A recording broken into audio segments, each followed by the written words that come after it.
दोस्तों, ये कहानी दो ऐसी बेस्ट फ्रेंड्स की है जिन्हें एक ही लड़के से प्यार हो जाता है और वो दोनों उस लड़के के साथ घफा घफ करने के लिए अपनी सारी लिमिट्स क्रॉस कर देती है और एक दूसरे की दुश्मन बन जाती है। तो चलिए देखते हैं आखिरी में वो लड़का इसके साथ अपनी रात रंगीन करता है। मूवी की स्टार्टिंग में हम एक खूबसूरत लड़की केट को देखते हैं। केट एक स्कूल टीचर होती है, इसलिए वो रोज की तरह बच्चों को पढ़ा रही होती है। केट की नजर एक लड़के पर पड़ती है जो केट की बातों पर ध्यान न देकर कुछ और ही पढ़ रहा था। केट उससे पूछती है, तुम क्या कर रहे हो? तो वो लड़का केट को बताता है, मैं एक कॉमिक बुक पढ़ रहा हूँ। ये सुनकर केट भी उस लड़के के पास जाकर वो बुक पढ़ने लगती है और धीरे धीरे सभी बच्चे अपनी अपनी जगह से उठकर केट के पास आ जाते हैं। लेकिन थोड़ी ही देर में क्लास के अंदर स्कूल के प्रिंसिपल आ जाते हैं। वो केट को क्लास के अंदर इस तरह देखकर उसे अपने ऑफिस में आने के लिए कहते हैं। प्रिंसिपल केट से कहता है, तुम बच्चों को पढ़ाने की जगह उन्हें बिगाड़ रही हो। ये कहकर प्रिंसिपल केट को जॉब से निकाल देते हैं। वहीं दूसरी तरफ हम मेटी नाम की लड़की को देखते हैं। मेटी एक कंपनी की ऑनर के पास कुछ प्रोडक्ट बेचने के लिए आई हुई थी, लेकिन कंपनी की ऑनर को मेटी का कोई भी प्रोडक्ट पसंद नहीं आता, इसलिए वो मेटी को वहाँ से जाने के लिए कहती है। ये सुनकर मेटी गुस्सा हो जाती है और कंपनी की ऑनर को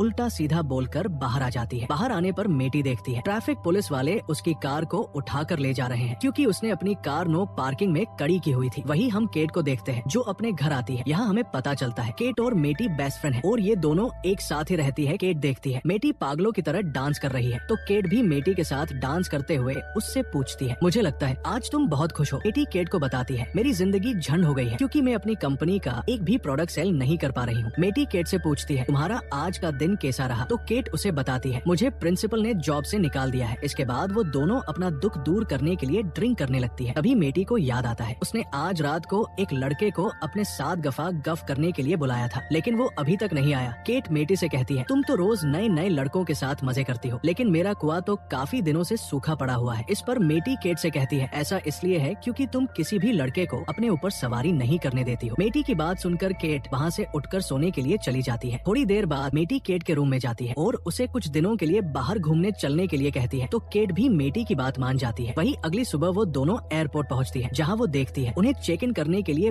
बहुत बड़ी लाइन में लगना पड़ेगा और उनकी फ्लाइट मिस हो जाएगी। लेकिन तभी मेटी एक गार्ड के पास जाकर उसे अपना जलवा दिखाने लगती है, जिससे वो गार्ड मेटी के ऊपर लट्टू हो जाता है और उन दोनों को बिना लाइने में लगे ही अंदर भेज देता है। इसके बाद मेटी और केट प्लेन में आकर बैठ जाती है। थोड़ी देर बाद उनके पास एक लड़का आता है जिसका नाम रोनी होता है। दरअसल रोनी की सीट केट और मेटी के बीच में थी, इसलिए वो वहाँ आकर बैठ जाता है। मेटी रोनी को देखकर उसके ऊपर सवारी करना चाहती थी, इसलिए वो रोनी को अपनी बातों से इम्प्रेस करने लगती है। मेटी रोनी से पूछती है, तुम कहाँ जा रहे हो? तो रोनी उसे बताता है, मैं अपने फ्रेंड की शादी में जा रहा हूँ। मेटी जब रोनी से बातें कर रही होती है तो केट को अच्छा नहीं लगता और वो भी रोनी से बातें करने लगती है। केट रोनी को बताती है, हमारा काम ठीक नहीं चल रहा है, इसलिए हम कुछ दिनों के लिए घूमने जा रहे हैं। वो लोग जब आपस में बातें कर रहे होते हैं तभी उन्हें पता चलता है फ्लोरिडा में बहुत भयंकर तूफान आ रहा है, इसलिए उनकी फ्लाइट को 2 दिनों के लिए इसी शहर में लैंड करना पड़ेगा। फ्लाइट से उतरने के बाद मेटी और केट एक होटल में आकर रूम बुक करती है ताकि वो 2 दिनों के लिए वहाँ आराम से मजे कर सके। वो दोनों जब अपने रूम में जाने लगती है तभी उन्हें वहाँ रोनी फिर से मिल जाता है। मेटी रोनी से कहती है, तुम यहाँ क्या कर रहे हो? तुम तो तुम्हारे फ्रेंड की शादी में जाने वाले थे। रोनी उन्हें बताता है, मेरे फ्रेंड की शादी 3 दिन बाद है, इसलिए मैं यहाँ एंजॉय करने के लिए रुका हूँ। बातों बातों में रोनी उन दोनों को आज शाम को साथ में ड्रिंक करने के लिए कहता है, तो केटी और मेटी भी उसे हाँ कर देती है। वही रूम में आने के बाद मेटी को पता चलता है वो अपना बैग एयरपोर्ट पर ही भूल गई, जिसमें उसके सारे कपड़े थे। मेटी केट को अपनी ड्रेस देने के लिए कहती है, लेकिन केट उसे मना कर देती है और कहती है, मेरे पास एक ही ड्रेस है जिसे मैं आज शाम को पहनने वाली हूँ। वही रात के समय केट बहुत ही सुंदर ड्रेस पहनकर रोनी से मिलने के लिए जाती है। रोनी केट से मेटी के बारे में पूछता है तो केट उसे बताती है मेटी को कुछ जरूरी काम था, इसलिए वो नहीं आ पाई। वो लोग जब आपस में बातें कर रहे होती है तभी मेटी भी वहाँ आ जाती है। मेटी को साड़ी को में देखकर रोनी उसे कहता है, तुम तो साड़ी में बवाल लग रही हो। इसके बाद रोनी केट और मेटी के साथ बैठकर ड्रिंक करने लगता है। रोनी उन दोनों से उनके काम के बारे में पूछता है तो केट रोनी को बताती है, मैं एक स्कूल टीचर हूँ और मेटी एक कॉस्मेटिक कंपनी की मैनेजर है। उन दोनों की बातें सुनकर रोनी को लगता है वो उन दोनों के सामने कुछ भी नहीं है क्योंकि रोनी बहुत छोटी जॉब करता था। वही रोनी केट और मेटी के साथ डांस करने लगता है। केट रोनी के साथ चिपक कर डांस करती है। ये देखकर मेटी भी रोनी को अपना जलवा दिखाने लगती है, लेकिन तभी अचानक मेटी की साड़ी नीचे गिर जाती है, जिससे सभी लोग मेटी के बड़े बड़े तरबूज देख लेते हैं। इसके बाद वो लोग पार्टी से वापस आ जाते हैं। रूम में जाते समय मेटी केट के ऊपर गुस्सा होती है क्योंकि केट अकेले ही रोनी से मिलने के लिए चली गई थी। दरअसल अब ये दोनों किसी भी तरह रोनी के साथ गफा गफ करना चाहती थी। वही अलगे दिन मेटी रोनी को अपने साथ हॉट एयर बलून पर चलने के लिए कहती है। ये सुनकर केट परेशान हो जाती है क्योंकि उसे ऊंचाई से डर लगता था, इसलिए वो रोनी और मेटी के साथ जाने से मना कर देती है। लेकिन केट को लगता है मेटी रोनी के साथ अकेले गई तो वो उसके साथ मजे करेगी, इसलिए केट भी उनके साथ जाने के लिए तैयार हो जाती है। इसके बाद वो तीनों हॉट एयर बलून पर जाते हैं और एक कालू चाचा उन्हें ऊपर ले जाने लगते हैं। थोड़ी ऊपर जाने के बाद केट को घबराहट होने लगती है, इसलिए वो कालू चाचा को फिर से बलून को नीचे की तरफ लेकर जाने के लिए कहती है, लेकिन कालू चाचा केट की कोई बात नहीं सुनता और बलून को ऊपर की तरफ लेकर जाता है। केट ये देखकर बहुत ज्यादा डर जाती है और जोर जोर से चिल्लाने लगती है। ये देखकर रोनी केट को संभालता है। वहीं मेटी जब ड्रिंक करने के लिए बोतल के ढक्कन को खोलती है तो ढक्कन कालू चाचा की दूसरी आंख पर जाकर लगता है, जिससे कालू चाचा की दूसरी आंख भी फुट जाती है और कालू चाचा को कुछ भी नहीं दिखता, इसलिए वो एक छोटे बच्चे के बर्थडे केक पर बलून को लैंड कर देता है। इसके बाद वो लोग फिर से अपने होटल में आ जाते हैं। अगले दिन रोनी पूल में स्विंग करने के लिए जाता है तो केट और मेटी भी रोनी को इम्प्रेस करने के लिए छोटे छोटे कपड़े पहनकर वहाँ आ जाती है और दोनों अपनी अपनी बुलबुल दिखकर रोनी को इम्प्रेस करने लगती है। इसी बीच पूल में कूदते समय मेटी के मुंह पर चोट लग जाती है। अगले दिन मेटी और केट एक रेस्टोरेंट में बैठी होती है, तभी उनकी नजर रोनी के ऊपर पड़ती है जो कहीं जा रहा होता है। ये देखकर वो दोनों जल्दी से रोनी के पास जाती है और उससे पूछती है, तुम कहाँ जा रहे हो? तो रोनी उन्हें बताता है, मैं अपने फ्रेंड की शादी में जा रहा हूँ। केट और मेटी रोनी को उसके साथ चलने के लिए कहती है तो रोनी भी उन्हें साथ ले जाने के लिए मान जाता है। इसके बाद वो लोग एक टैक्सी में बैठकर वहाँ से निकल जाते हैं। टैक्सी के ड्राइवर लोगन को मेटी बहुत पसंद आती है, इसलिए वो उसके साथ फ्लर्ट करने लगता है। वही रोनी के साथ मेटी बैठी हुई थी। मेटी को रोनी के क्लोज आते देखकर केट को बहुत गुस्सा आता है, इसलिए वो लोगन और रोनी को मेटी का बचपन का एक फोटो दिखाते हुए उसका मजाक उड़ाने लगती है। थोड़ी देर सफर करने के बाद वो लोग एक जगह रुकते हैं जहाँ केट वॉशरूम करने के लिए जाती है, लेकिन मेटी वॉशरूम का गेट बंद कर देती है ताकि वो रोनी के साथ थोड़ी देर मजे कर सके। मेटी जब रोनी के साथ गप्पे लड़ा रही होती है तभी केट वॉशरूम की खिड़की से कूदकर बाहर आ जाती है, जिससे उसके पूरे कपड़े गंदे हो जाते हैं। बाहर आकर केट बहुत गुस्सा होती है और रोनी से कहती है, किसी बेवकूफ ने वॉशरूम को बाहर से लॉक कर दिया। इसके बाद केट अपने कपड़ों को साफ करती है और वो लोग फिर से अपने आगे के सफर के लिए निकल जाते हैं। वही अब केट रोनी के साथ पीछे बैठी हुई थी और अब वो किसी तरह से रोनी के क्लोज आना चाहती थी, इसलिए वो रोनी को अपने कंधों पर मसाज करने के लिए कहती है तो रोनी भी केट की अच्छी तरह से मसाज करने लगता है। मेटी जब रोनी को केट के करीब देखती है तो उसे भी बहुत गुस्सा आता है, इसलिए वो एक वाइन की बोतल में नींद की गोलियां मिलाकर उसे केट को पीने के लिए देती है, लेकिन केट उसे पीने से मना कर देती है। ये देखकर लोगन मेटी से बोतल लेकर खुद उसे पी लेता है। रात के समय रोनी, मेटी और केट सो जाते हैं, लेकिन लोगन अभी भी ड्राइव कर रहा होते हैं। लेकिन नींद की गोलियों की वजह से लोगन को भी नींद आ जाती है और उनकी कार रोड पर रखे एक ब्रेकेट से टकरा जाती है, जिसकी वजह से वो लोग एक होटल में रात गुजारने का डिसाइड करते हैं। केट जब कार से उतर रही होती है अभी उसे वाइन की बोतल में नींद की गोलियां दिखाई देती है, जिससे केट समझ जाती है मेटी उसे वाइन पिलाकर बेहोश करना चाहती थी। इस बात से केट मेटी से बहुत गुस्सा हो जाती है और वो होटल में अपने लिए अलग रूम बुक कर लेती है। वही केट जब अपने लिए कोल्ड ड्रिंक्स लेने के लिए जाती है अभी उसे रोनी मिलता है। रोनी भी अपने लिए कोल्ड ड्रिंक लेने के लिए आया हुआ था। रोनी केट से कहता है, मैं कब से तुम्हारे तरबूजों का मजा लेना चाहता था, लेकिन हर बार मेटी बीच में आ जाती है। ये कहकर रोनी केट को किस कर लेता है। इसके बाद रोनी केट को लेकर अपने रूम में जाता है और जोरदार तरीके से उसकी गुफा में धमाके करने लगता है। इससे केट को भी बहुत मजा आता है और उसका बरसों से सूखा पड़ा खेत फिर से गिला हो जाता है। दूसरी तरफ मेटी भी अकेली बैठी होती है। लोगन मेटी के पास आता है और वो दोनों आपस में बातें करने लगते हैं। दरअसल लोगन भी मेटी का खाता खोलना चाहता था, लेकिन मेटी लोगन को उसका खाता खोलने से मना कर देती है। अगली सुबह मेटी और केट एक साथ ब्रेकफास्ट करते हैं, जहाँ मेटी केट से कहती है, हमें अब एक दूसरे से लड़ना बंद करना होगा क्योंकि हम बेस्ट फ्रेंड हैं और हम एक लड़के के चक्कर में एक दूसरे के दुश्मन नहीं बन सकते। बातों बातों में मेटी केट को ये भी बताती है रोनी ने कल रात को उसके साथ मजे किए हैं। ये सुनकर केट हंसने लगती है और मेटी से कहती है, कल रात रोनी मेरी गुफा में धमाके कर रहा था। इसी बात को लेकर केट और मेटी के बीच लड़ाई हो जाती है और वो दोनों एक दूसरे को मारने लगती है। लड़ाई के दौरान वो दोनों पूरे होटल की ऐसी तैसी कर देती है। होटल का ऑनर जब ये सब देखता है तो वो जल्दी से पुलिस को बुलाता है। पुलिस केट और मेटी को अरेस्ट कर लेती है। लोगन पुलिस को बताता है, रोनी नाम का एक लड़का मेरी टैक्सी लेकर चला गया है। लोगन जब मैप पर रोनी की लोकेशन देखता है तो उसे पता चलता है रोनी जिस शादी में गया है वो शादी किसी और की नहीं बल्कि रोनी की ही है। लोगन की बात सुनकर केट और मेटी रोनी के ऊपर बहुत गुस्सा होती है क्योंकि रोनी ने उन दोनों को धोखा दिया था। केट पुलिस को उन्हें छोड़ने के लिए कहती है, लेकिन पुलिस ऑफिसर उन्हें होटल में जो नुकसान हुआ है उसे भरने के लिए कहता है। केट और मेटी होटल के ऑनर को पैसे देकर लोगन के साथ एक टैक्सी में बैठकर रोनी को ढूंढने के लिए निकल जाते हैं। थोड़ी देर बाद वो लोग उस लोकेशन पर पहुंच जाते हैं जहां रोनी की शादी होने वाली थी, लेकिन वहां जाने पर उन्हें पता चलता है उन लोगों को आने में बहुत देर हो गई क्योंकि रोनी की शादी हो चुकी थी। इधर उधर देखने के बाद उनकी नजर रोनी के ऊपर पड़ जाती है। रोनी केट और मेटी को देखकर वहां से भागने लगता है, लेकिन वो दोनों रोनी को पकड़ लेती है। केट और मेटी रोनी के ऊपर बहुत गुस्सा करती है और उसे कहती है, तुमने हम दोनों को धोखा दिया है। रोनी उन्हें कहता है, मैंने कुछ नहीं किया है क्योंकि तुम दोनों ही शुरुआत से मेरे साथ मजे करना चाहती थी, लेकिन अब मेरी शादी हो चुकी है, इसलिए तुम दोनों यहाँ से चली जाओ। इसी तरह से वो लोग जब आपस में बातें कर रहे होते हैं, तभी रोनी की वाइफ भी वहाँ आ जाती है। केट और मेटी देखती है। रोनी अपनी वाइफ से बहुत डरता है क्योंकि उसकी वाइफ बहुत ही गुस्से वाली है। ये देखकर मेटी और केट बहुत खुश होती है क्योंकि रोनी की वाइफ अब उसे किसी भी लड़की की तरफ देखने भी नहीं देगी। ये सब देखने के बाद मेटी और केट एयरपोर्ट पर आ जाते हैं, जहाँ मेटी केट से कहती है अब हमें अपने अपने रास्ते पर जाना चाहिए क्योंकि अब हम लोग एक साथ नहीं रह सकते। केट भी मेटी की बात मान जाती है। वही हम कुछ दिनों बाद का सीन देखते हैं, जहाँ केट अब फिर से स्कूल में ज्वाइनिंग लेने के लिए जाती है। प्रिंसिपल भी केट को फिर से जॉब दे देता है। वही दूसरी तरफ मेटी भी लोगन के साथ रिलेशन में आ चुकी थी और इसी तरह से मेटी और केट अपनी लाइफ खुशी खुशी जीते हैं और इसी सस्पेंस के साथ इस मूवी की हैप्पी एंडिंग हो जाती है। दोस्तों, मूवी पसंद आई हो तो वीडियो को लाइक और चैनल को सब्सक्राइब करना ना भूलें। Thanks for watching.